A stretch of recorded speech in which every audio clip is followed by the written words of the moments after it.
Ladies and gentlemen, welcome back to Somos Mas, the official podcast of Somos Mas NM and your source for the latest news and notes on New Mexico United and the New Mexico Runners.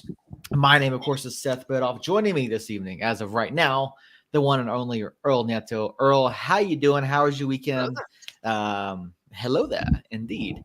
What was it like enjoying a United-free weekend?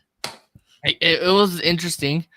It was nice because I can go to the Balloon Fiesta and enjoy it and not have to have my phone on my face. I did run into about 7 or 8 United fans wearing kits out there, so it's kind of cool. Like, hey, I like your shirt. I was like, yeah, I like yours too, man. So it was pretty cool just seeing all the fans out there, and not worrying about soccer whatsoever. Yeah, that's were you guys out there? Did you get some good weather? Because I know it's been a number of events Saturday night. Okay, this Saturday night got canceled. Yeah. Okay. Did they still at least inflate and no. Glow or no? They didn't inflate. Oh wow.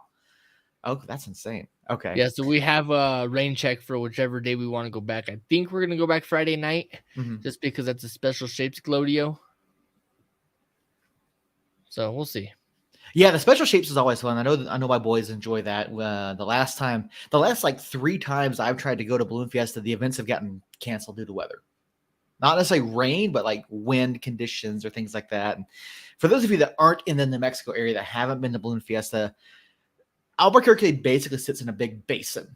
We're covered by mountains on basically like 2.5, 3 sides, and the wind basically moves in a box.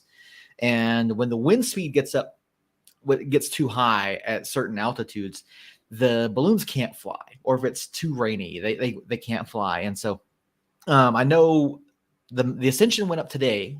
They did the Ascension did go up today, and they do typically try to do at least inflate and glow when the weather's too bad. But yeah, it's today was a surprise because they were supposed to cancel this morning and they somehow made it up. Yeah, that's what I heard from a friend of mine, that they were able to fly, and then obviously the glow is going to happen. I think it's Thursday and Friday night. There's nothing happening tonight, nothing happening tomorrow night. Thursday, Friday night there'll be the special shapes glow.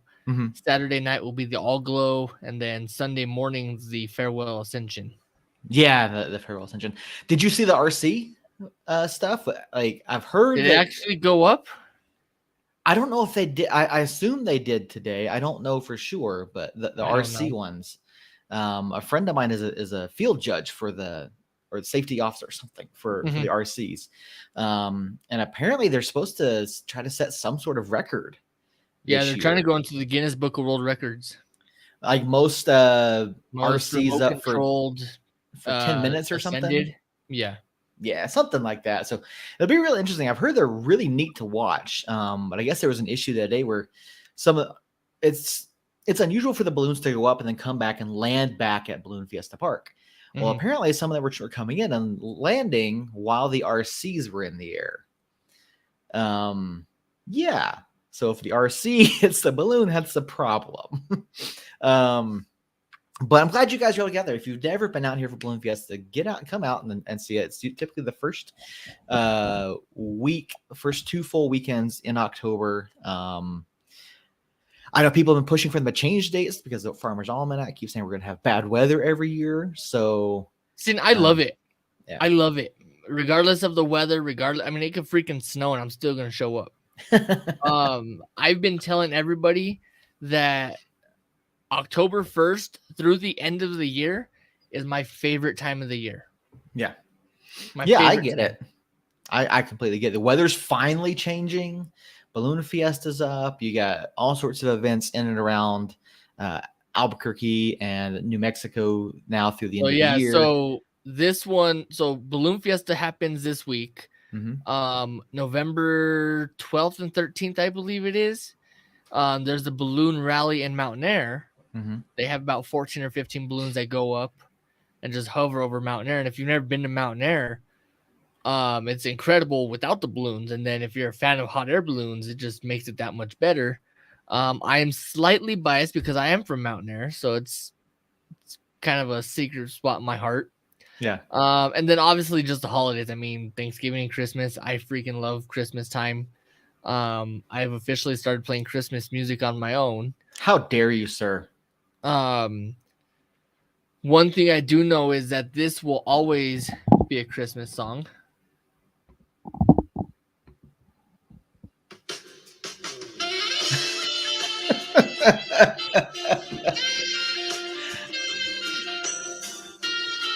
I wasn't aware this was a Christmas song, so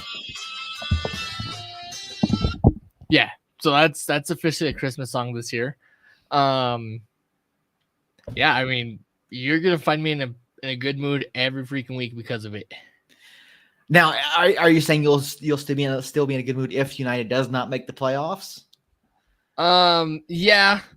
And if United doesn't make the playoffs, then I will probably be saying this to myself. How could this happen to me? Well, as we all know at this point, the New York Metropolitan fans are saying the same things to themselves after the Braves clinched the National League East for the 5th consecutive year this year. So congratulations. Did you just cut off my jam? I did. What a dick. I had no idea what you were going to play there. You did play the first one for me before we went on air. I didn't know you were going to do that, but that just gave me the perfect opening to put down Mets fans. And that stupid broadcaster from SNY who declared the National League East over back in April. So, yeah. Yeah, you know what he's thinking right now? What's that?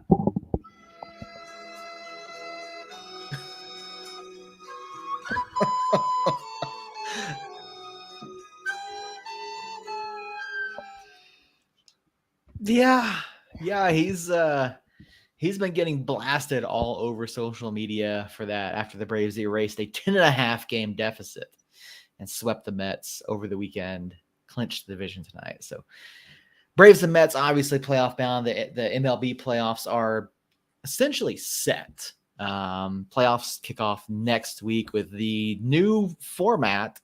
So we'll be keeping an eye on that. That's going to be fun. I mean, yeah, I was going to turn that into a burning question, but I decided not to since your team is not in the playoffs this year. I know you're getting ready for hockey season. Hockey season's coming up. Yeah. Yeah, and you mentioned playoffs, and it just brings up one thing to my mind. Playoffs? Don't talk about playoffs. You kidding me? Playoffs?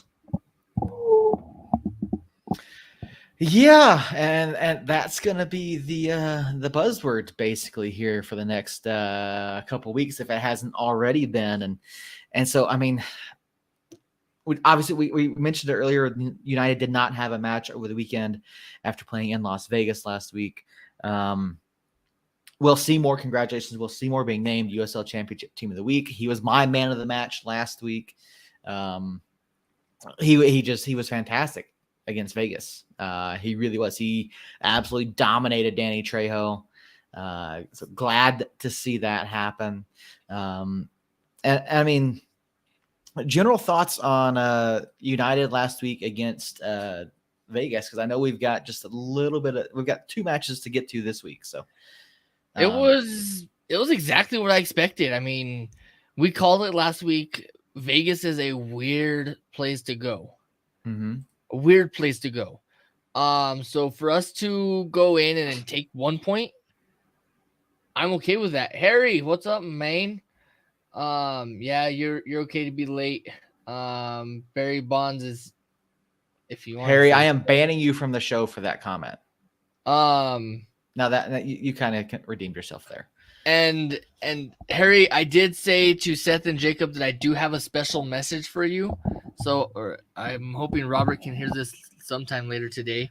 Earl, the floor is yours. So my special message to Harry is, thank you for your patronage.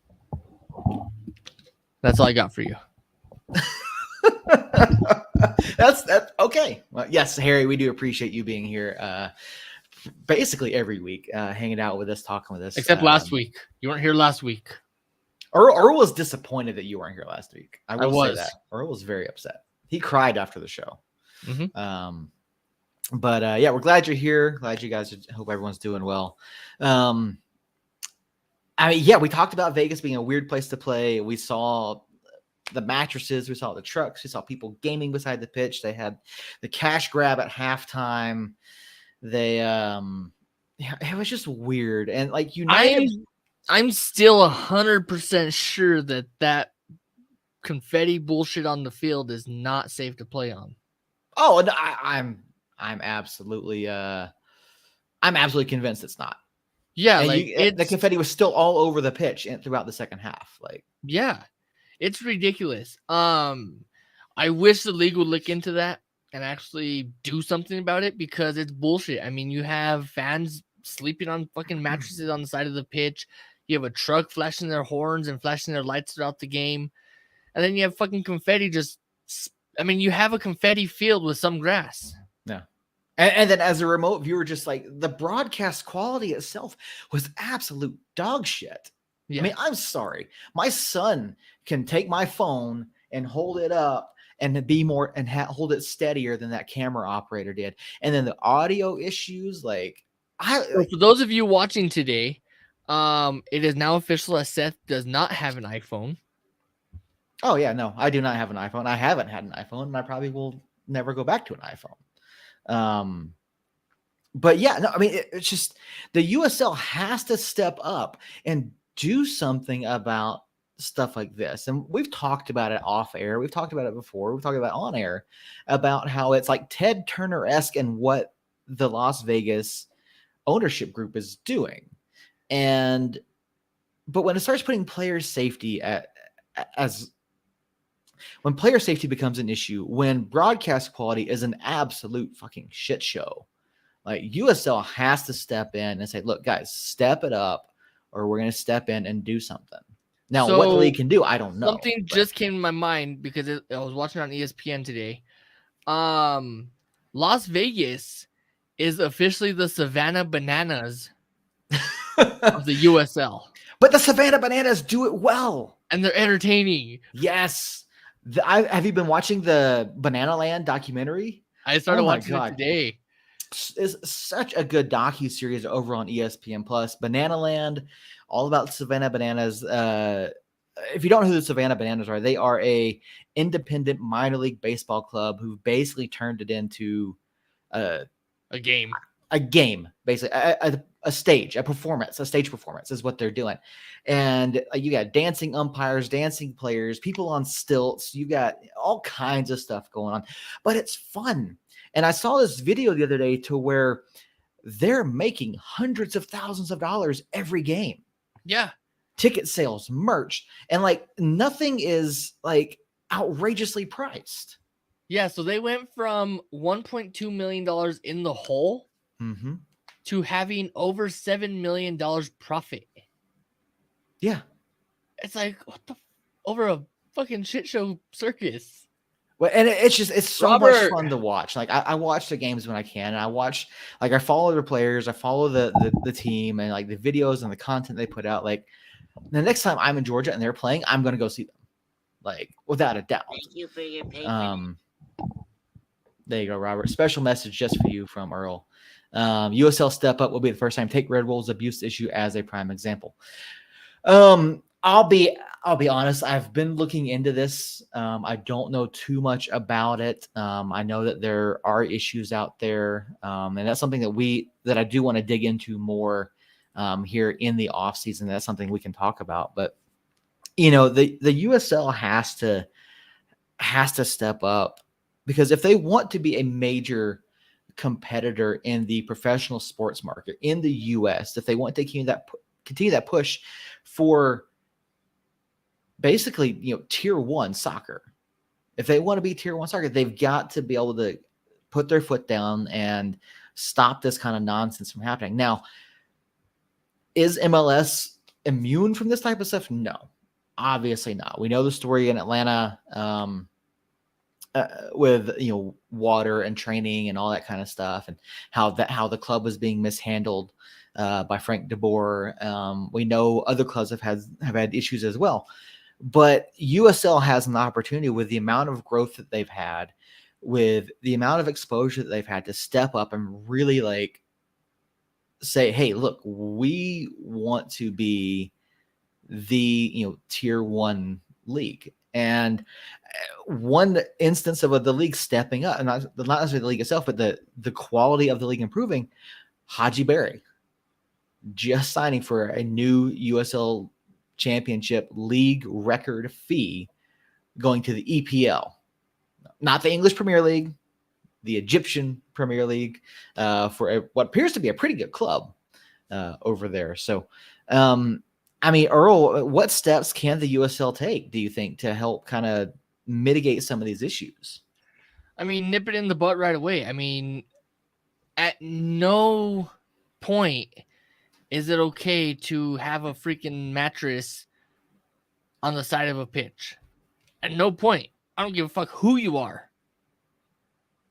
You can literally be the Savannah Bananas and have a freaking mattress on a baseball field.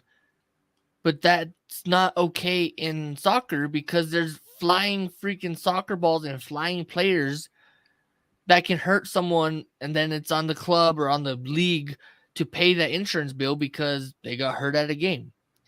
So really it's just putting your foot down and calling it stops. Yeah, I'll be honest, I'm amazed that nobody has gotten hurt, or tripped over one of these mattresses, or fallen into a pool, or like when they've had the water balloon fights. I mean, I just it's just any number of possible issues. Harry, to that point, Jacob is supposed to be here. He told us he'd be about 20 minutes late, so hopefully he will be jumping on here in just a few minutes. Yeah, he's actually out practicing his flute skills. He did send us an audio clip of it, and that's why he decided to take a little bit of time, because this is what it sounded like, Harry.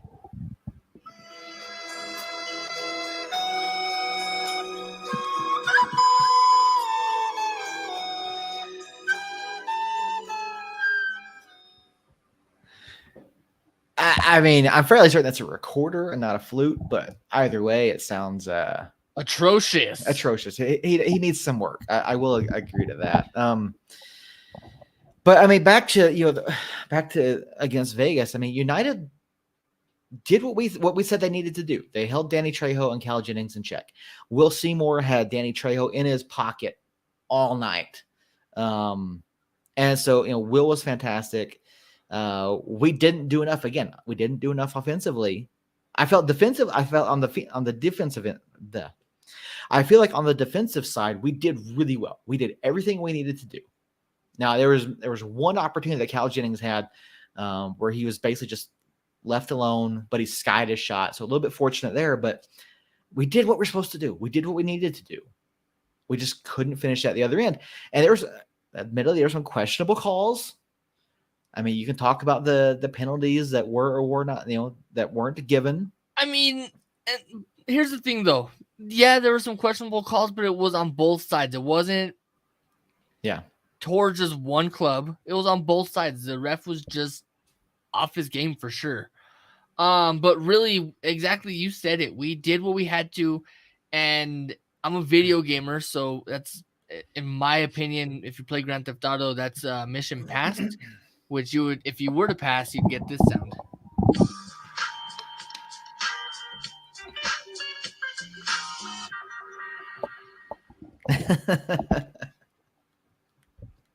I'm all on you've got a full soundboard tonight, don't you? Oh yeah. Yeah. Side tangent, real quick. Are you playing GTA 5? No. Oh, well, never mind then. I was gonna say, if you are, I'll have to get some GTA 5 going later, but never mind. I mean, yeah. I'm working on getting the LSPDFR, the Los Santos Police Department. I don't know the mod. Yeah, the mod. I'm working on getting that, but it's a huge freaking download. Yeah, it is. I haven't seen the videos, and I think it'd be fun to do. Yeah, but one of the streamers I watch on the daily, he does it, and it's pretty freaking cool. Yeah, I don't have GTA for the computer though. So anyway, I mean, do you think a point was good enough on the road Yes. to Vegas? Yeah. Absolutely. Like I said, you actually called us to lose last week. Mhm. I was very uncertain on my prediction, which I think I called 2-1. Yeah, I think so. Yeah, I'm pretty sure I called 2-1. We could have got the second one for sure. If we weren't playing Vegas. But the fact is we're playing Vegas, who has the exact similar offense as us. So when they're attacking our defense knows what's happening.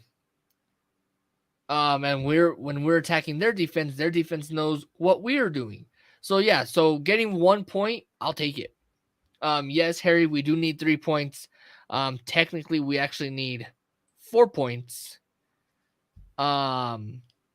So we definitely cannot lose this weekend. Otherwise, it's going to be pretty salty waters. Well, I think what Harry's saying is that we needed 3 points in Vegas, and I agree. I don't think 1 point against Vegas was enough. Given how tight the margins are right now between us and the playoff line, we needed 3 points. And again, it keeps coming back to it. We're not good enough in the attacking third. We're not creative enough. We're not finishing. We're not doing what we have to do. And it's just, I came away from that, on the 30th. I was disappointed. Like, I really was. I mean, we outshot them. We had shots on target. We just didn't do enough. Even after the red card. I know the red card came late. Yes, it was a red card. It was a legitimate red card. I agree with that. Do I necessarily agree with the spot? The fan in me says no. The referee says yes, because the contact was initiated outside the box. Even though the brunt of it was inside, the contact was initiated outside the box. Same with the one earlier too, over on the right corner of the box. Like, it was the right call. I hate to say it as a fan, but it was. But it wasn't enough. Like, and we've been saying this, like, if we had picked up a win at any point in these last 5 matches, picked up a win somewhere in these last 5, we'd be in much better shape.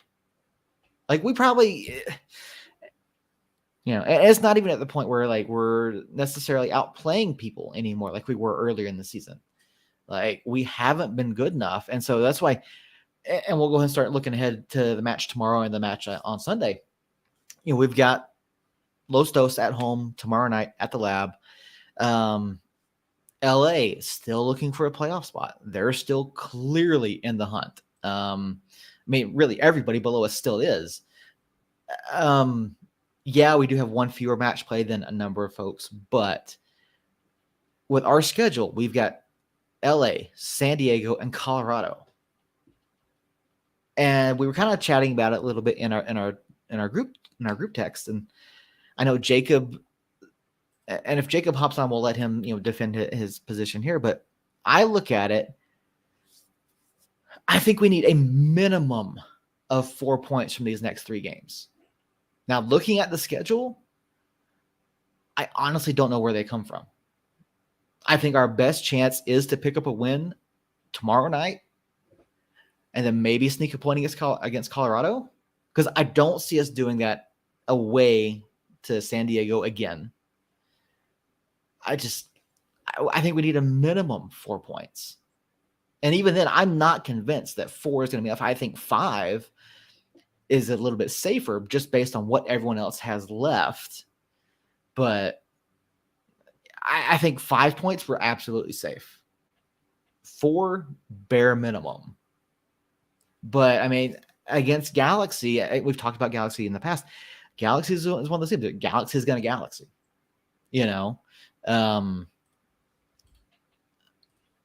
I just, and we already know, we got the match notes earlier. We know Nico's still out. We've known that. Christian Nava's still going to be out. Devin was out over the weekend, which we weren't expecting. Romario was out over the weekend. Again, we weren't expecting that. So I just don't know. And LA is coming off of a 2-0 win over Sacramento. So I have my own opinion as to why Romario was out. Okay. This past match, because he played almost 90 minutes and he was too gassed to go because he forgot his tent over in the freaking penalty box. And to Harry's point over here, San Diego's locked in second slot, so they may rotate possibly, but I still think we're going to get 50, 60 minutes out of their main guys. That's what I think. See, and same thing with Colorado. I imagine they're going to get some people there as well. Call me crazy, but I'm not worried about Colorado now. Well, let's add Jacob in here.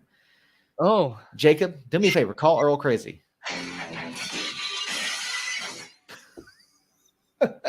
No, I got a better intro for you. It's your it's why you're late. Harry's already saw it, so we said you're late because you're practicing your flute skills, and this is what it sounds like.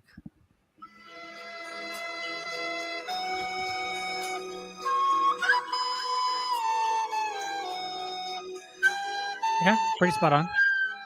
Pretty much, yeah. Sounds about right. So yeah, we were just talking about we had talked about Vegas on Friday. We're talking about looking at the upcoming matches, bare minimum, and you were a bit more confident in our standing than I am at this point. I said we need a minimum 4 points. 5, I think we're a lock at that point, but where those points come from, and looking at talking about Galaxy's in a Galaxy. They've won two of the last 5, but their wins were over Monterey and Sacramento. So, and Harry's got a great point here. What is our confidence level in us being able to score, especially when we've had guys unexpectedly out with injury now over the weekend? Okay, so I know there's a lot. The Vegas game, real quick. I know you didn't ask me about the Vegas game, but I have 2 cents on the Vegas game. First half was atrocious. I think we can all agree on that. I thought the second half we looked really good. We were clearly the better team. Didn't find the back of the net. Unfortunate. You could say that's the story of United since the inception. You could chalk it up to just some dumb luck on Friday night. It just depends. The second half was part of why in our conversation the other day I wasn't nearly as worried as some soulless robot on here seemed to be. Did you guys have, was it all crap for you guys, or was there some bright spots, or Vegas? Will Seymour. Will fucking Seymour.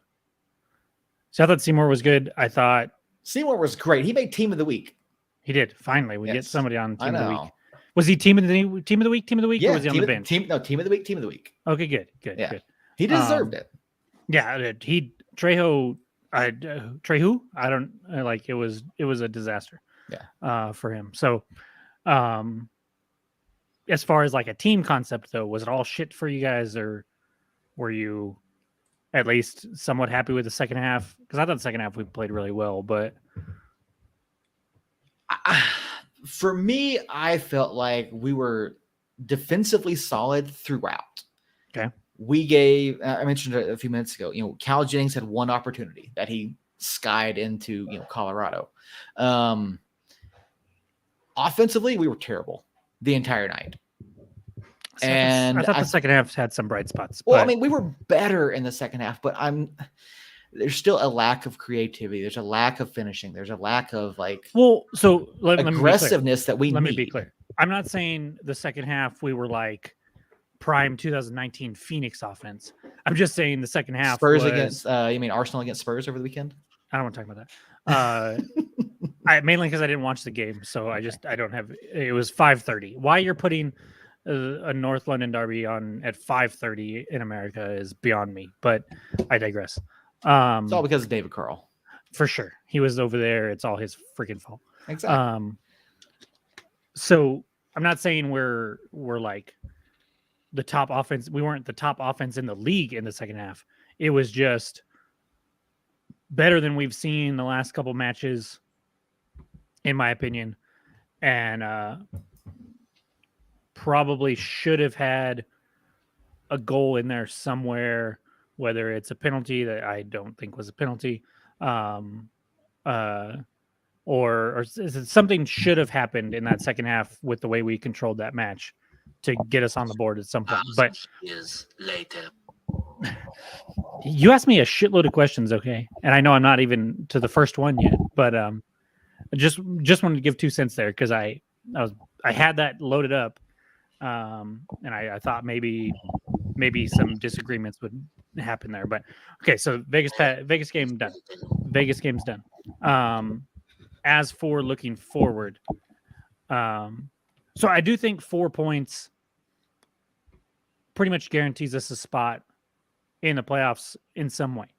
I don't feel like we're going to miss the playoffs. Too many things have to happen with other teams for them to jump us. Like, it's a cluster there, but we are at the top of that cluster, and we would have to basically lose all 3 matches, in my opinion, to just not have any chance at all. But that being said, I think tomorrow's a very winnable match. And I thought Saturday the 15th at home against Colorado was a winnable match anyways. And with this Haji Berry news, it goes from winnable to we probably should win, in my opinion. Now, whether we win or not, that's a whole other story. But we jumped to the favorite in that match. The away at San Diego, I think we'll get a draw that match. So there's a possibility that we end up with 7. But if we can get 5, 1 win and 2 draws, I'd be happy with that. So right when I came on, Earl was saying he's not scared of Colorado. That's right exactly now. why. I mean, we're in the same boat. I mean, them losing Haji Berry, and I'm off mute. So them losing Haji Berry is gonna be very different for them. This is probably the first match in almost 2 years that they've not had Haji Berry scoring for them. So that's just where I'm at. I mean, it takes a lot of pressure off of someone that's constantly scoring on United. So that's one less worry for us. Granted, they do still have Amo or whatever the hell his name is, and Mitchie Galena, Cam Lindley. I mean, they've still got a number of guys who are extremely dangerous, and we've seen Galena be the more dangerous of that. Yeah, to a 17-year-old. Good callback to last year. But yeah, so I'm not stressed about it just because of the Haji Berry news. I mean, I get it, and yes, Haji Berry transferring to the Egyptian Premier League is definitely a blow to them. But I think they do still have enough there to where that's a scare match for me. But losing Haji Berry is going to mean that they have to figure out how to play without Haji Berry. Haji Berry was the engine. But Amo up top. Yeah, but Haji Berry with Lindley and Galena. Haji Berry did so much more than just be up top, though. No, I know he was the driving force behind that team, and so you take that out. They have the attacking talent, yes, but is Amo going to be able to drop back, start the play, and finish the play like Haji Berry has done? Is Amo going to be able to time those runs perfectly on those long passes to get behind the defense like Haji Berry has done, specifically against us? I'm fairly certain he has in the past. No, we had this conversation. He hasn't scored against us except for with Colorado Springs, because I thought he had scored a bunch when he was with RGV last year, but he right. Yeah. You called me out, and that wasn't the case. So, and Mitchie doesn't scare me at all. Every time I have watched Colorado play, I know he has some goals this year, but every time I've watched Colorado play, Earl wants to give shit about Romario Williams shooting it to the moon. Galena hasn't hit the frame in any of the matches that I've seen, and he's had several chances. Haji Berry and Elvis Amo have set him up several times, but he just hasn't finished. Yeah, and this is a fair point here. Haji has not been playing for a few weeks, and they did pick up the win over Sacramento last week. And going back through their schedule, let me make sure I've got this correct here. Like looking back, they haven't beat Sacramento since the Sacramento game. I don't know what Sacramento game you're talking about, but no, I was looking. Sorry, I was looking at they have not won. LA. Since September. I was looking at LA. They have not won since September 10th. They have a 1-0 loss at RGV on September 10th, and that game there was a 1-2 loss to Detroit City. The 20th was a 1-0 loss to San Antonio, and then a 1-1 draw on the 24th to Roots. So, that just makes my point for me, Harry. They haven't been playing with Haji Berry, and they haven't won without Haji Berry. So, and they've only scored 1 goal in the 3 matches. That's what I just said, Harry. I don't know what you're talking about. I don't. Again, doesn't worry me. Now I'm not going to say we're going to beat them because they are still a talented team, and we've had trouble with them after dominating them the first 2 years. The last 2 years have been way more even. So I imagine it's going to be a good game, but that's a game that we should win. I'm fairly certain we won 3 against them in 21.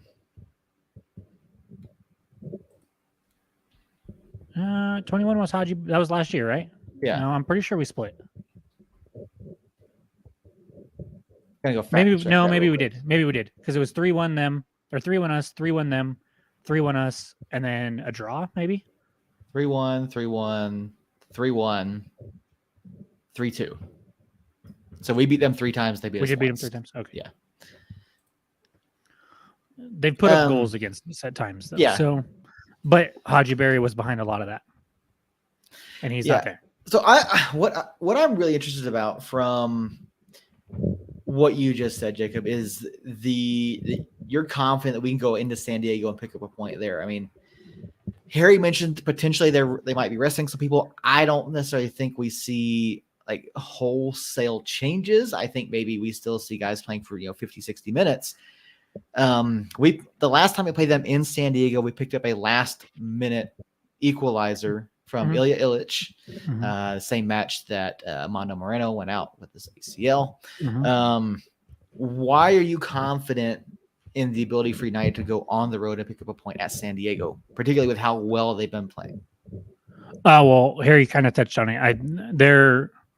They're locked into the 2 seed. They're not going to get past, and they're not going to gain anything on San Antonio. So they don't have. I'm not going to say they don't have anything to play for because they're still seeding with the Eastern Conference opponents. If you think you can get to the championship and you don't think that the top teams are going to, you still want to finish with the most points as you can, obviously. But we might see a little bit of turnover there, and then we've played them fairly well since they came into the league, including the game this year. We pulled a point out of our butts, I know, because it was another stoppage time equalizer. But we played pretty well that game, and they didn't run us off the pitch like they have with some of these other teams. So I know I'm kind of putting a lot on United to figure their shit out, and not sure they will. But another thing that I'm to a point in my life where going to get a little meta on us, that I don't see a point in being pessimistic, and I don't see a point in getting too worked up about things that we love but have no control over at the end of the day. So I'm going to go into these 3 games optimistic, and if we end up shitting the bed and not making the playoffs, I'll have a few bad days as far as United is concerned, and then I'll move on, and we'll look to the silly season and get excited about off-season signings and see who we bring back and who we let go, and I'll have fun with that. So We're not talking soccer at all this offseason. We're going to talk about hockey.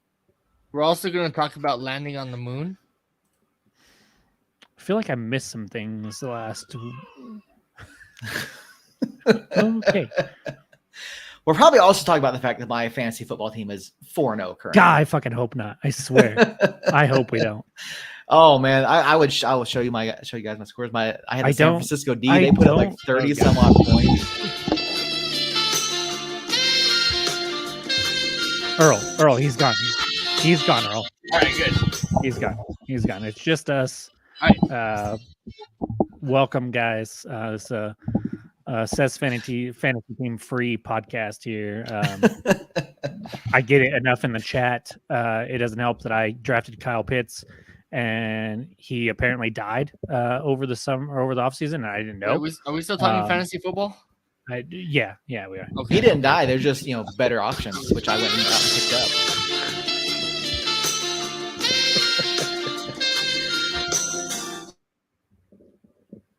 Earl, please don't get us banned. Thank you. Long story short, I'm just bitter about fantasy football at this point in time. So I do not care.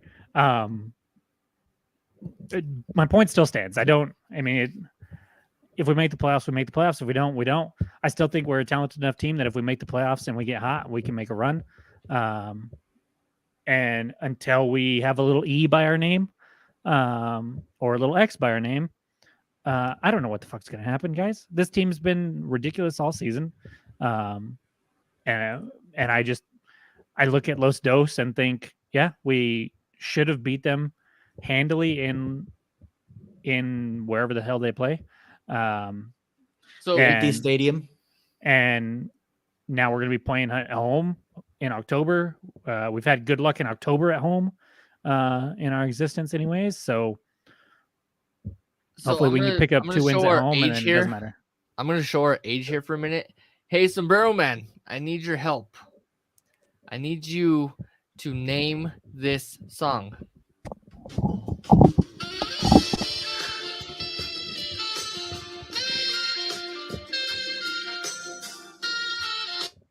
I had to cut you off so we didn't get copyrighted. Did Earl say our age? He did, because remember, he thinks he's old. He's a baby, but he thinks he's old. Hey, I know that whole song by heart. Are you guys both going to the game tomorrow? No. Yeah, I'll be there. I didn't think you were, Earl. Yeah, I'll be there. I mean, Carlos, there you go. You spelled whisper wrong, but Carlos is an old soul, guys. Carlos is only 18, but he's an old man at heart. Yeah, Jacob, I'll be there. Are you going to the match tomorrow? No, I'll be in Taos for work already. Are you going Saturday? I will. Well, not this Saturday, obviously, to San Diego, but the next Saturday, yeah, I'll be. Yeah, there. the next Saturday. I mean, yeah, I'll be there on the 15th.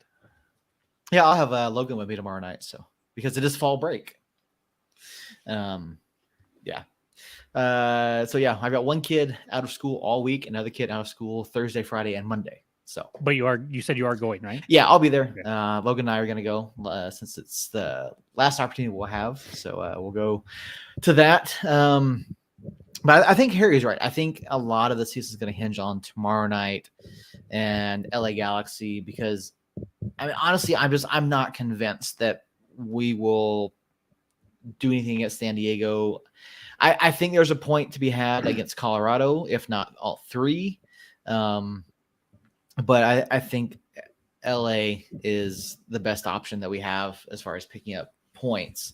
Looking at the race to the playoffs that the USL Championship does have updating, I mean, realistic, if there's any possibility of a home match for us, I mean, we would essentially have to win out and get some help above us. But yeah, this is it, guys. We've got 3 matches, 2 left at home. I mean, obviously we have I mentioned earlier, we've got the match notes. Nava's out, Nico Brett's out.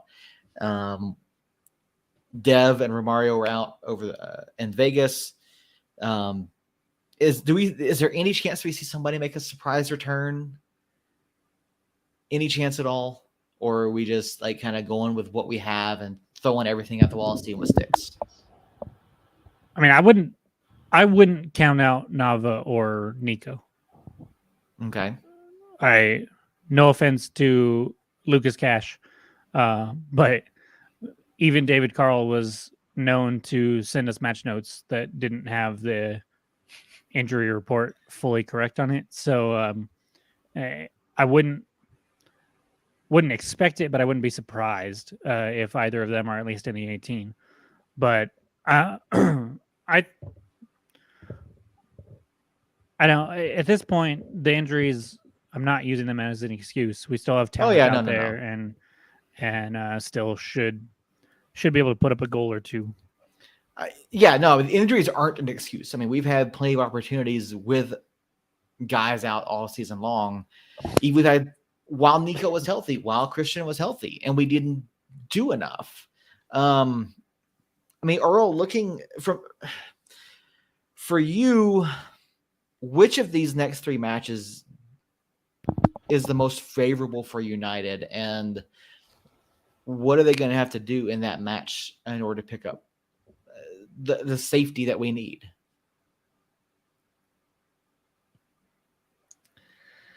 I think Los Dos is the most favorable match. Only because they're obviously on the lower end of the spectrum. Yeah, I probably shouldn't ever say that again. Yeah, interesting choice of phrase there. Yeah, but yeah, I think that Los Dos is the most favorable one. What we need to do is not play Romario Williams because he's older, or Dev because he's older. But on that note, there's some good news about senior citizens. Hey, I guess they're right. Senior citizens, although slow and dangerous behind the wheel, can still serve a purpose. Romario is only 28. Close enough. He's not old. Dev is 32. So like that, I maybe, but I mean, say it because I look know at- Jacob's 32. look at I'm 33 Ibra. actually. Look at Ibra. Look at Ronaldo. Look at Messi. Guys who are older and still in the primes of their career. Now, I'm not but saying they also primes have don't- Primes? well, The primes of no, their no, okay, maybe not. They also primes, have, like, but primes? they're still hundreds of competing at- millions of dollars that they can just pump Well, into their bodies. yes. They're the Tom Brady of freaking European sports. Okay, prime is not the right word there, but they're guys who are still performing at a much more advanced age than our players are. Ronaldo's not performing at all, by the way. Well, no, he's not, but I know he's been benched. I know there's issues there, but Messi's still playing. There's other guys who are still out there doing it at a much, like I said, a much older age than Dev or Romario. So I wouldn't say that there's the senior citizens of the club, maybe. I think I would still, But I'm older than both of them, so I don't want to hear it. But okay, so for my whole life, there are 2 things about old. There is old, and then there is professional athlete old. And professional athlete old is around 30. Once you get over 30, that's professional athlete old.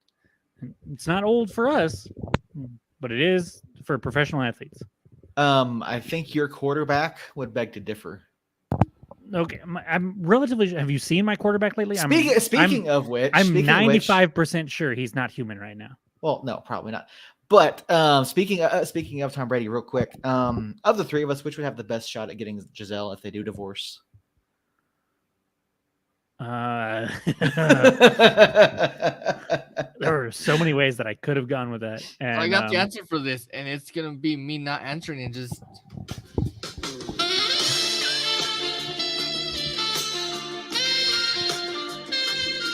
Copyright, Earl. Copyright.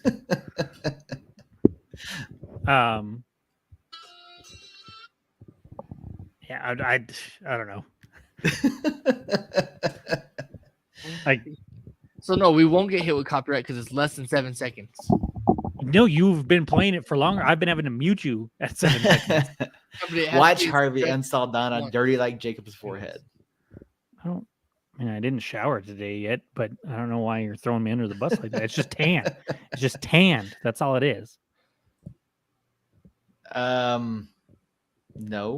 We'll stay quiet. Carrying on. But yeah, I don't know, guys. I'm just Uh, I just don't know what to think these next couple weeks. Like, I would love to see us pick up win tomorrow night and just really put the pressure on the other clubs to where they really just have to outperform all expectations. Because we were talking about some of the other clubs' schedules, and they're not necessarily favorable, which does kind of play into our hands a little bit. So, I mean, I'm really hoping that the guys go out and shut it down tomorrow. Shut down LA, put up at least 2 goals at home, which I think is a much needed thing. It's something we really need to see, and we haven't seen enough of this season. So, Will Seymour obviously had a great game against Vegas.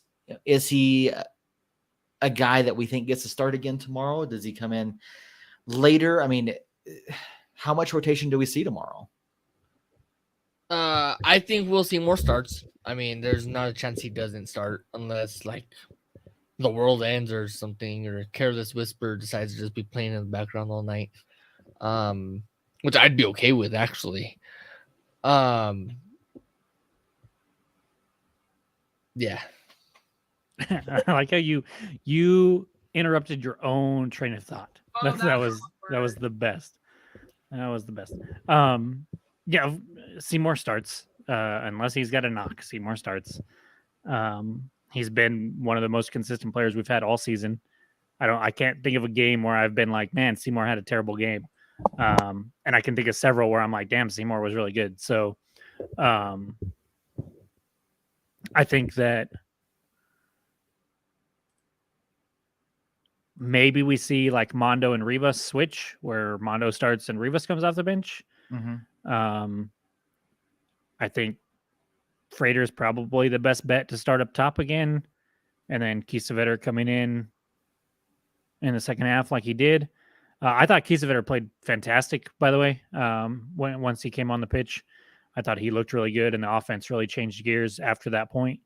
And then you've got Weehan, who's going to be out there. I saw a comment on Facebook that Weehan had a terrible game. How do you get I didn't felt like he was decent. I didn't feel like he was bad by any means. I felt like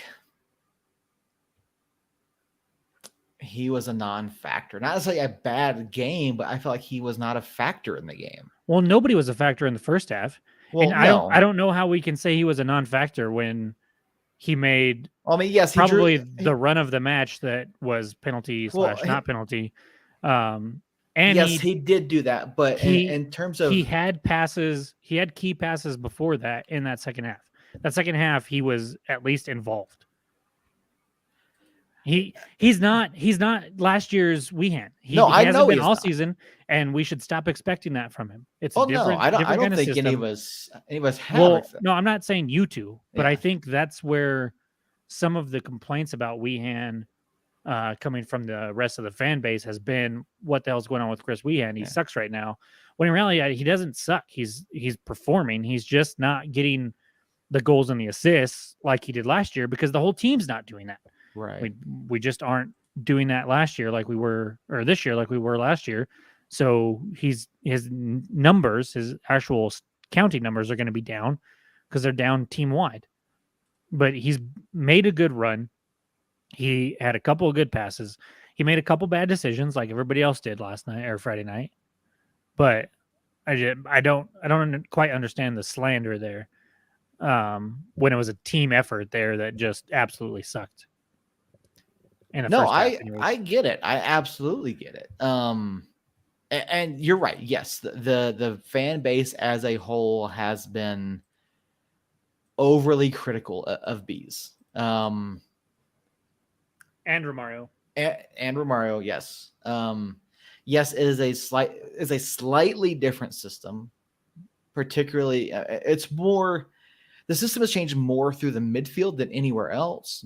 But I mean, you look at Bees last night. He had maybe a dozen touches, roughly around there. He did have a couple shots, one chance created, and yes, he did draw the foul there.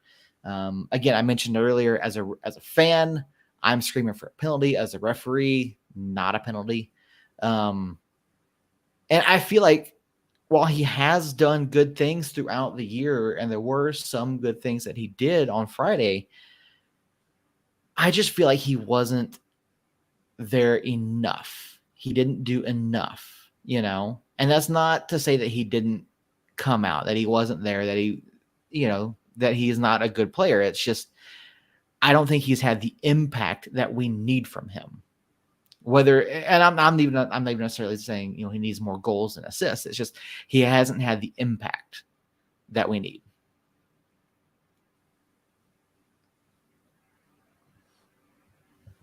Right. Understandable. I think you could say that about a lot of players, but yeah. So back to the original question. I don't think we see a lot of change from last Saturday or last Friday's game.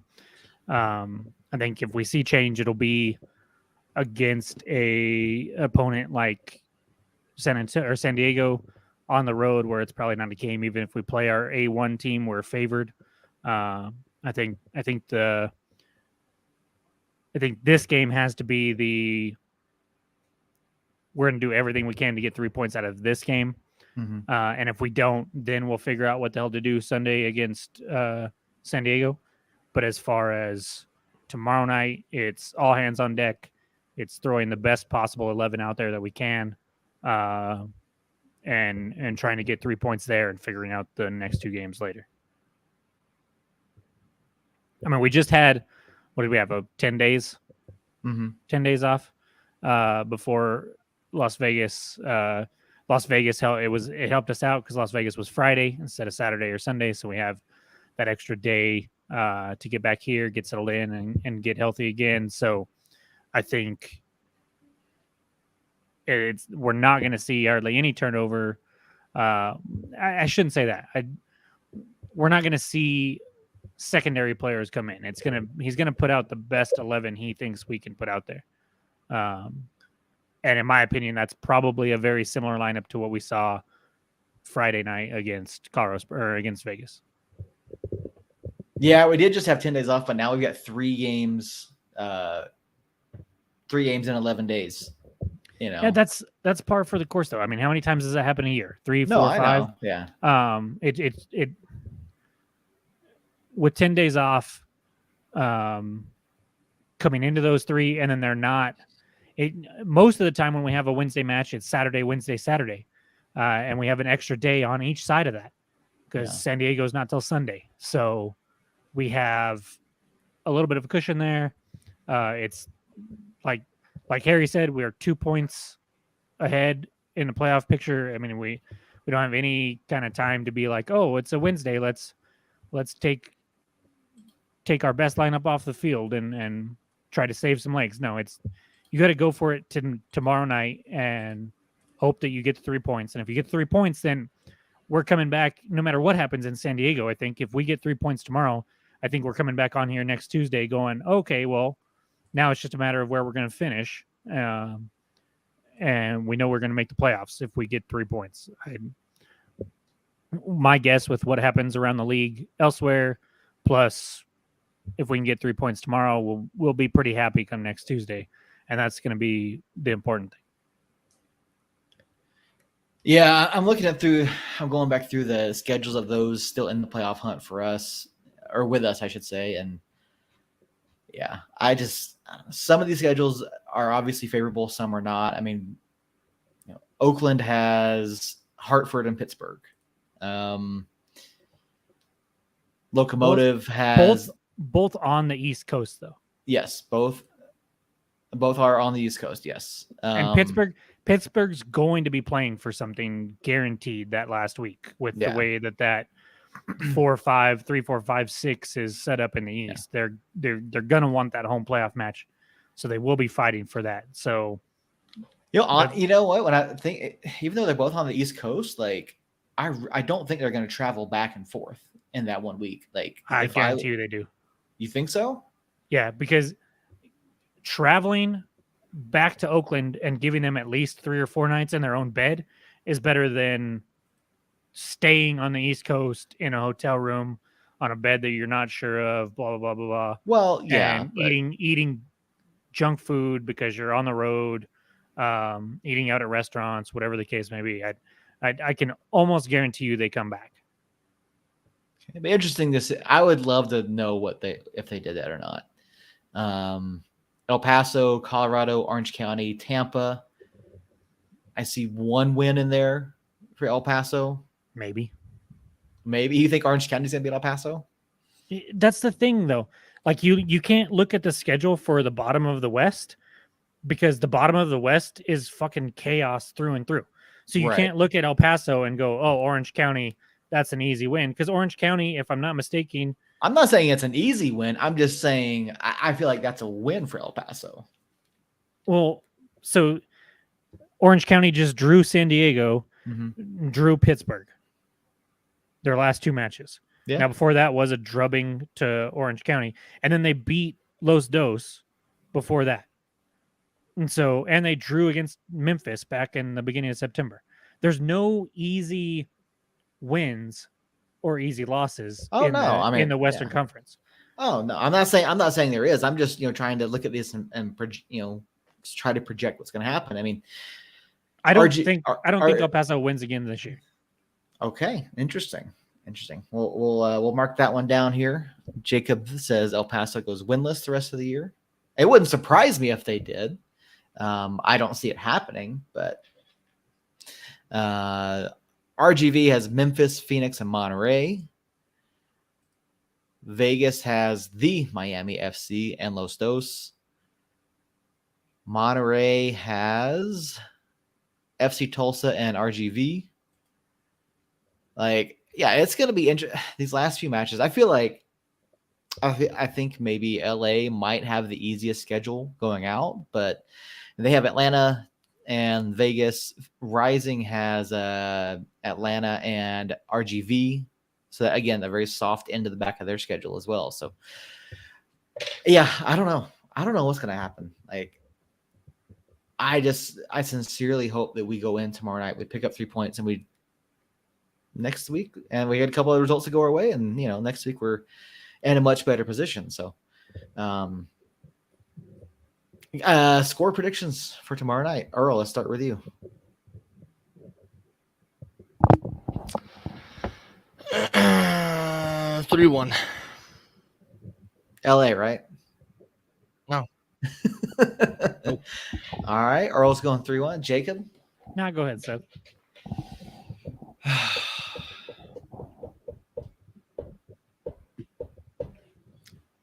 2-1 us. And I'm hesitant. I'm very hesitant about that.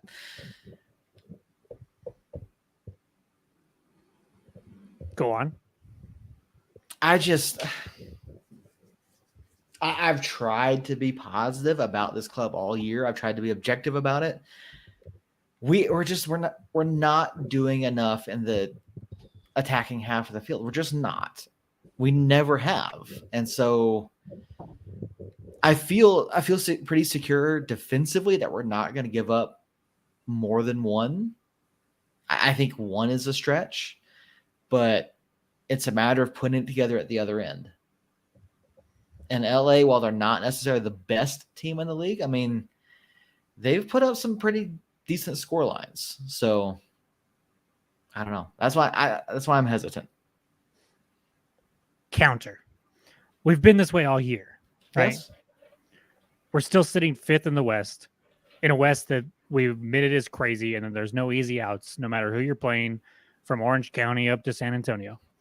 And we've still come out so far fifth in the West, have more wins than we have losses, have more goals than we've given up. And so even with this roller coaster of a season, the thing that I look at is it's been a roller coaster, and we haven't really had an up in a while. We haven't, since Monterey, we haven't had that, oh, okay, maybe we figured it out. And I think we're about due for one of those games where it's like, oh, they finally, now we very easily could go out and win this game and then turn around and let San Diego and get blown out and then not know what the hell to think going into Colorado Springs. But I think we're due for an upswing. We're due for one of the up moments in that roller coaster ride. Or we're still in the free fall going. Well, straight because we down. haven't been on a free fall because we Just got a well, mute no. this we've guy. got Just put him draws a back. couple Put him back in the lobby. And so I'm going to say 2-0. The defense has been sound all season, barring a couple little hiccups here and there. I like that the last couple matches we've gone more to a 4 at the back system. I think our offense has looked much better when we do that most of the time. The first half of the Lights game, notwithstanding. I think even with the injuries that we have like we had, if we assume that the Vegas lineup or the Vegas 18 is the 18 that we're going to be able to have, except for we'll be able to have Ratty because I believe he's back because he was gone on international duty. I think he's back now. And so you look at that lineup and you say, okay, there's still plenty of talent there.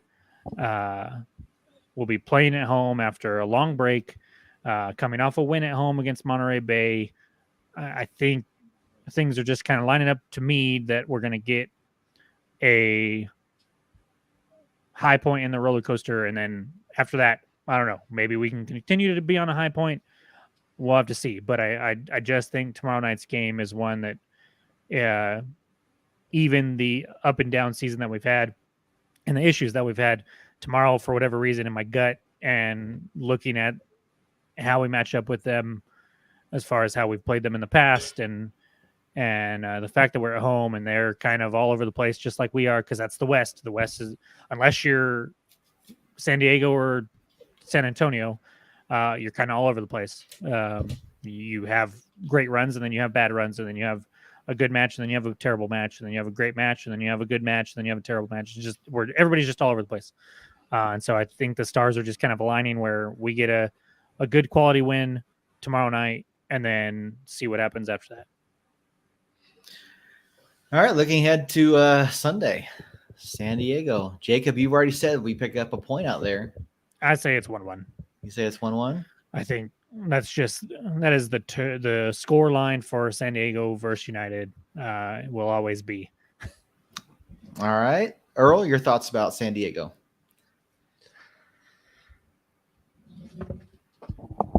One 0 us. Okay. Earl says we go on the road to San Diego and pick up a win. Okay. So the reason why I'm saying that is I see us picking up a win tomorrow. Mm-hmm. 3-1 I said. So then we go into San Diego where we've always scored 1-1. It's always ended 1-1 or 0-0, something along that line. I think we actually keep them out of the net and just play clean defense and have a 1-0. Interesting. Okay. I mean, I could see either of those. I can see either. It just depends on if we can put enough together. Unfortunately, I'm not as positive on San Diego. We know, Seth. You could have stopped after positive, and we know you're not as positive. Period. We know. We understand. It's fine. I look at it objectively, and even though Landon Donovan has been named to the broadcast crew for the World Cup, he's got that team playing well. They have been all season, and I think it's 2-0 San Diego on Sunday. I mean, and I know every time I pick against this, I want to be proven wrong. I want to be proven wrong. I want to see United go out and do something and prove me wrong. So that's just where I'm at. So, all right. I mean, You sound like someone kicked your puppy. No, I mean, number one, I don't have a puppy. Number two, no, I said I always try to be as objective as possible with these matches, with my breakdown of what I see and what I think is going to happen. And I don't think you're necessarily being objective here. I think you're letting the up and down season of United and the disappointment in United control your life. Essentially, yeah. You're letting that venom that took over what the fuck is his name? I just drew a blank on his name. You'll get there. the one that played Venom. Tom Hardy. Tom Hardy. You're letting the venom of Tom Hardy take over your life before Tom Hardy could control it, and he hated himself. You're not the happy Venom that's eating chickens and meatballs during the last Venom Movie. Yeah. I mean, It's not a Somos Moss episode until I make a joke about Earl having a stroke on the broadcast here. So I just want. Are you okay, Earl? You good? Yeah, so if I Okay, was okay. having a stroke, there's one request. Whenever I do die, when they're lowering my coffin down, don't play anything. No, that's not what I was gonna do. What I was going to say is don't play like Careless Whisper or anything like that. I want you to play The Last Wish of a Cubs fan. Okay. Okay. Deal. I don't know. I mean, you guys are obviously welcome to your opinion. Like, and I get it, but I don't think I'm anywhere near as fatalistic as a lot of the fan base is, or at least a portion of the fan base is, I should say. Maybe not sorry a lot, but I Close, though. I look at it objectively. Like, we haven't played well. We haven't been able to put together offense. Midfield has been lacking. Defensively is where we've been the best at all season long. It sounds like you and Cole went to eat dinner somewhere. God no. God no. I am nowhere near on the hashtag, Zach out. I'm nowhere near that. Like, I just look at it, I just don't see it. The club hasn't gelled like I thought they would. And there's a lot left to be desired. There's a lot lacking. I mean, there's definitely a lot of room for improvement for this club. And I'm just not confident because we haven't played well against playoff caliber teams all season long. We haven't. And we've gone over the stats. We've gone over the numbers. We've looked at the record against clubs above and below the playoff lines. And I want to be proven wrong. I want the club to come out and show and put out a definitive win against a playoff caliber club and just put the whole thing together. I've been picking out positive things all season long, even in these stretches where we haven't had wins. And so I don't know. We talked about months ago, like we're going to have a rough back end of the schedule, and it's played out that way. I was definitely more middle of the road towards the, I don't think we're going to get to where the projections say we're going to. And I think we still have a chance to finish up right about where I thought we were going to do, about 51 points, but it would require us to win out, basically. I don't know. This club can be a lot better than what it's shown. And I just don't think it shows up against San Diego. But you're like, San Diego's not San Antonio. San Diego's not the top 3 teams in the East. Like, they're a solid club, but they've also got shellacked at home 5-0 against Los Dos. Mm-hmm. They've been beaten by Oakland at home in the last month. I know. They're not like this powerhouse club that some of these other teams are. And you looked at San Antonio. We got the loss and then we got a draw against San Antonio, but we played San Antonio really good here and got a unlucky loss. Right. And we played San Antonio really good at home or in San Antonio and came away with a draw that was probably what that game should have finished up as. Mm-hmm. So the results haven't come against these top tier teams, but there's still only been like 5, maybe 6 matches against mostly Eastern Conference opponents that we just haven't shown up for. Every single game in the Western Conference, we have been in and been close, aside from maybe that RGV game in RGV.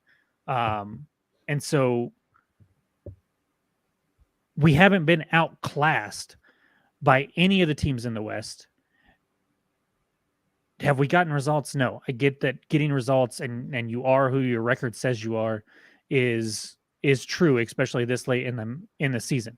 Right. But to have zero faith that we can go into San Diego and walk away with a point, which might not be exactly how you feel, but that's kind of how it's come across, is crazy to me, because we have played solid soccer against the Western Conference for 32 matches, and even the last 2 matches, you look at San Antonio and then RGV, or not San Antonio and RGV, San Antonio and then Lights. There were definite bright spots in there, and to put San Diego up on this pedestal of, oh, we have no chance going to San Diego and getting anything, is crazy to me.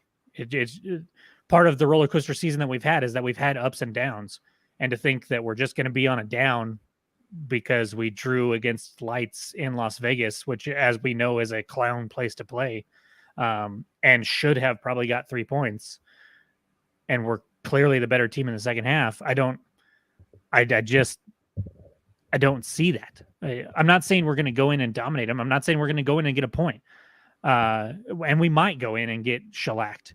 I just don't see why you would almost guarantee that that's what was going to happen.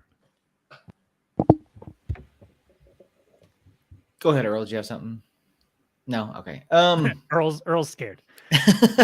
Earl's like, oh, the parents the thing is, I'm not basing it solely on Vegas. I'm basing it on everything I've seen based over the past month. And we haven't been good enough. We haven't been consistent enough, whether it's against San Antonio, El Paso, RGV, whoever it's been. We haven't been good enough. We're still experiencing the same issues we've been experiencing all season long. And I feel like San Diego is a more consistent team than some of the others that we've played against. So I feel like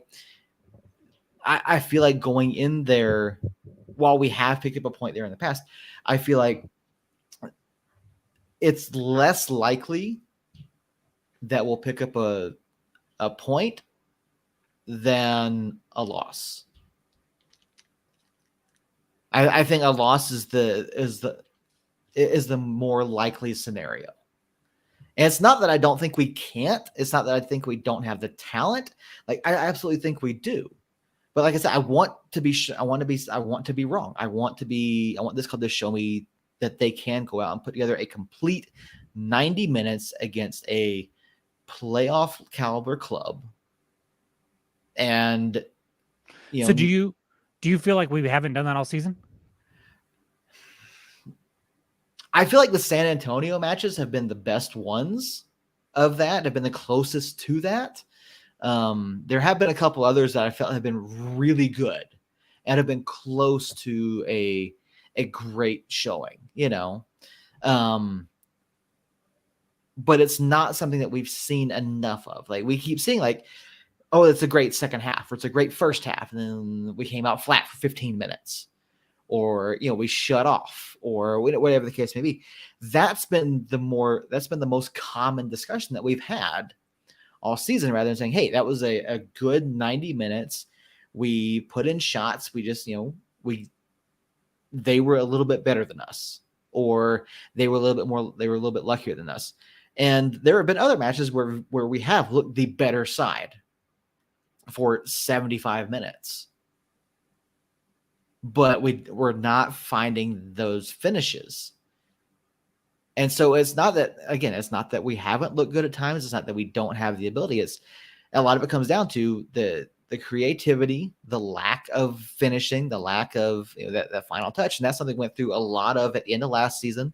We've gone through all season. This season is like, we've got all these opportunities, but we're not putting the ball in the back of the net. And we're not creating enough opportunities. I still think we're not creating enough opportunities. But, and that's why I think, like, clubs like San Diego and honestly, you kind of have to throw out the Phoenix match. You kind of have to throw it out a little bit because that was a bit of an anomaly. I'd throw it out completely. Yeah, like you have to. And, like, you take that out and we're, I think, bottom half of the league in terms of scoring. I have to go back and check the stats on that. But, it's... I don't disagree with basically 95% of what you said. I fully agree with like 95% of what you said. My point is that that's been the problem all year, and we've still gotten results. We've still been able to put it together. The Monterey Bay match here at the lab. Mhm. That's a playoff caliber team in my opinion, and we destroyed them. It was only 2-0 on the scoreline, but that game was there was like a 10-minute stretch in the second half when it was still 1-0 that they had a couple chances that if they find the back of the net, maybe that's different. Yeah, But and that's one of those ones where it was a more complete performance, right. Okay, so- so real quick, sorry, throwing out the Phoenix match, we would have 34 goals on the year, which is Well, so which was I don't think you can just take it out completely. I think you just can't give a 7. well, yeah, no, I think I'm just saying if you throw that match out completely, if you throw it out, 7 goals gone puts us at 34 for the year, Mhm. which is second to last, with only New York Red Bulls below us. So yeah, I mean, we have all agreed that the offense has been shit all year, and yet we're still 5th. Yeah. And yeah, because the defense has been good enough to keep us in every match, and that, that's what I'm Right. trying to say. Like the defense is what I think is going to be that's going to help us these final 3 matches, and we have to have solid defensive performances, but we have to put something together at the other end. We have to. Earl is studying something now, so.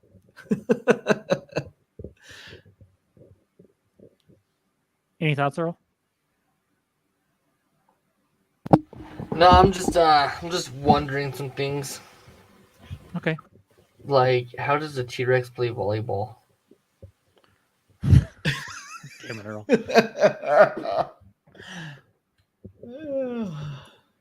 All right. I think we're gonna talk ourselves in circles here in just a second. That's so. literally the last page I was on was T-Rex playing the volleyball. Okay. All right. Well, So Earl is reading children's books during the podcast, and he doesn't have children, so it's a little weird. But hey, to each their own. I mean, he did just turn 21 last week, so Yeah. All right. I mean, I guess that's yeah. I mean, I don't have anything else more to add. Jacob or Earl, do you guys have anything else? No, I feel like I missed the nonsense part, so I have like a nonsense itch that needs to be scratched, but I don't want to start something because I don't really know where to go with that, and I don't really want to be here for another 30 minutes. Okay. As far as nonsense goes, I mean, you do owe us an hour and a half, so. Last time I checked, I'm not getting paid for this, so I don't know this owing anybody anything. Don't worry, just find me 44 more followers on Twitch, and we can start getting paid. Okay. So I did want to talk about last week, actually, just a little bit. Yes, that's right. Yeah. Somebody hit a deer last night or last Tuesday night, and I had You're supposed to keep your kids out of the road. No, what? No. Well, okay. I don't know where to go with that comment, so I'm just gonna ignore it. So yeah, I had the deer didn't die, and it was suffering, and I had to fill out a report, and it just turned into a disaster of a like a situation. Terrible Tommy Boy scene. It does. It wasn't comical at all, though. There was like 0 comedy in it. If there was some comedy in it, I would agree, but there was just, it was just sad. It was just terrible. So yeah, it was a fun night, guys. It was fun. And I actually, full disclosure, I got home about 9:30, but I was just not in the right headspace to hop on a podcast and switch gears like that. So I was like, I just couldn't do it. All good. It's all good. The tangential story to that, I actually got hit by a deer once. That checks out. I mean, what I know about you, I fully believe that. No, I got hit by my deer, if that counts. Spousal abuse does not I- count, Earl. Blink twice if you need help, Earl. No, years ago I was driving near my mom's house, and a deer came out of the woods and like came up, like it ran like towards my rear bumper, clipped the rear end of my car, like went sliding across the road and then got up and ran off. Tore the bumper clear off. That checks out because deer are stupid. Yeah, they are. Deer are super dumb animals when it comes to traffic. They're very smart when you're hunting them for some reason, but the Ron White, the comedian, the blue collar comic, Ron White, he has a joke about how he's convinced if you slow that bullet down to 55 miles an hour, put some headlights on it and a horn blare, and that the deer will actually jump in front of the bullet. That checks out because Yeah.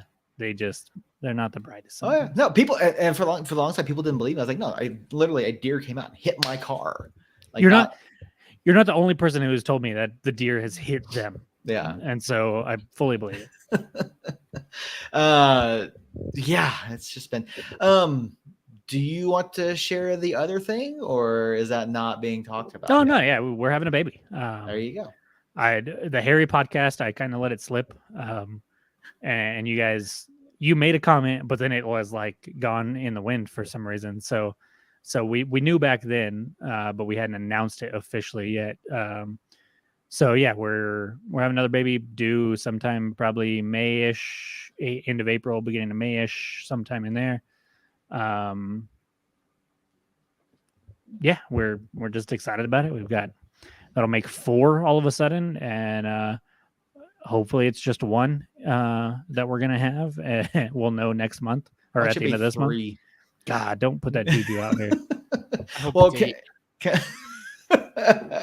well, congrats to you and Allie. I know that you mentioned to us that you guys were actually trying for another. So Yeah, it was we planned it, but we planned it absolutely terribly.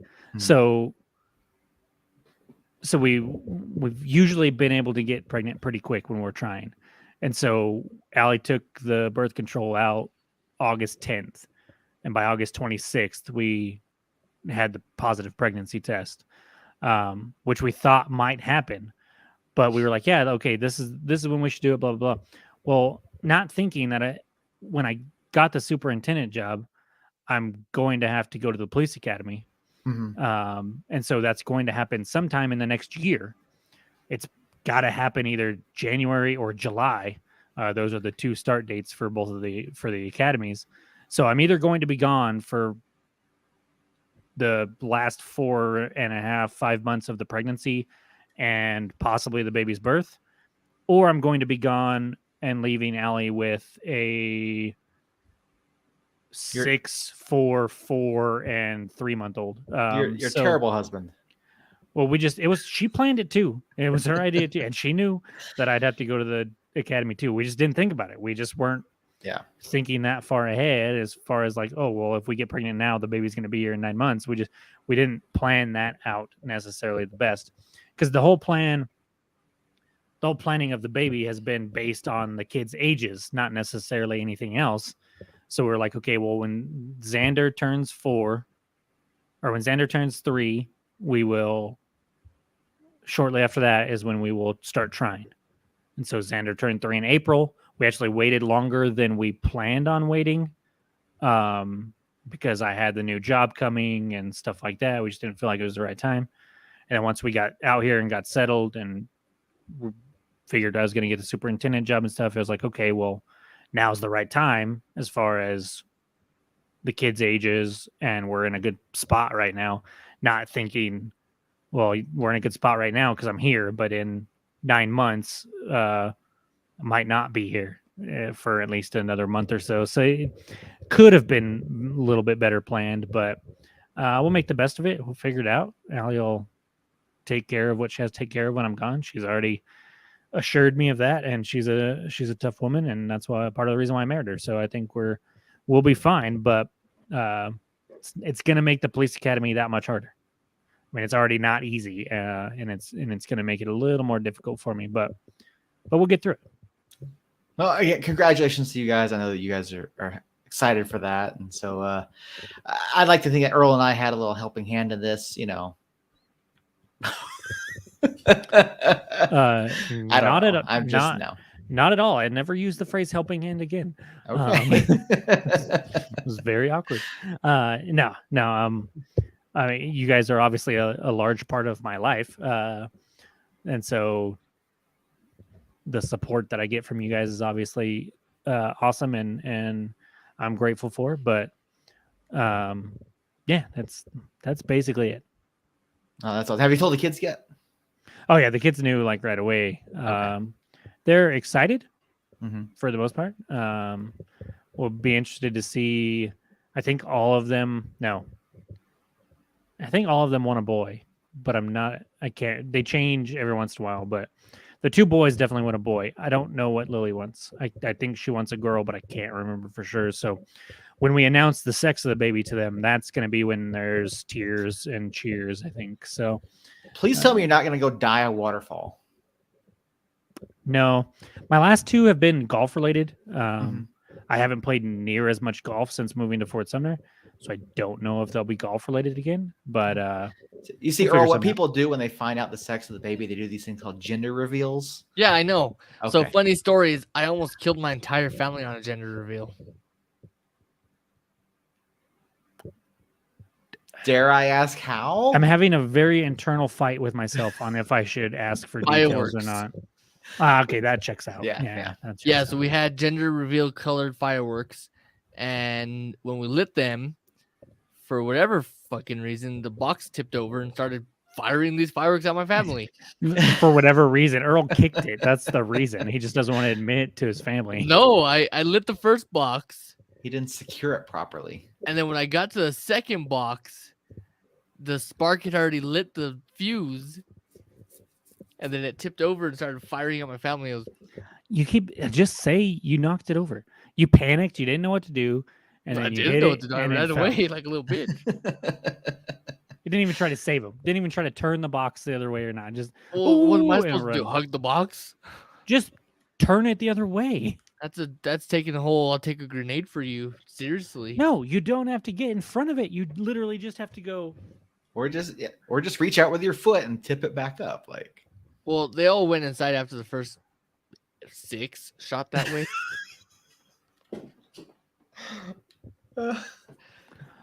Earl's family, if you listen to this, please reach out because I would love to get your version of this story and several other stories that Earl has told. I would love to get your version of them, and we'll bring you on the pod. We'll kick Well, Earl off.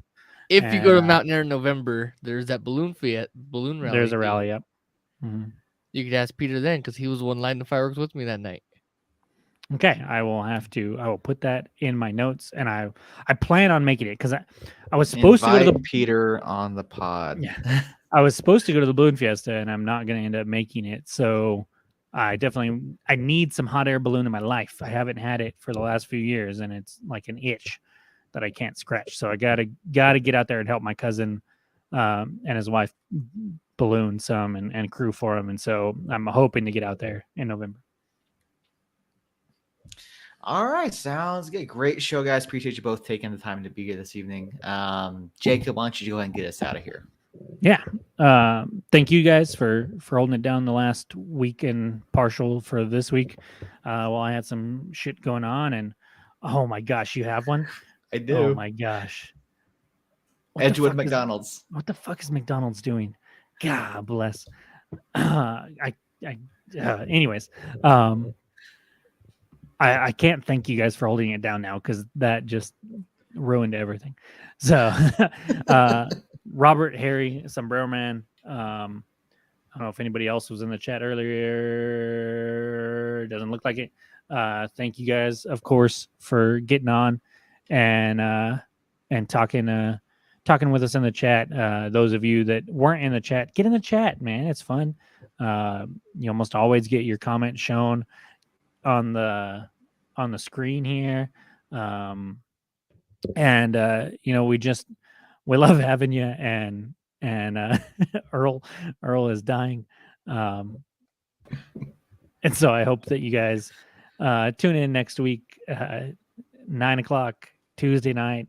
We got 2 matches that we'll be talking about, and we'll be previewing the final match of the 2022 regular season.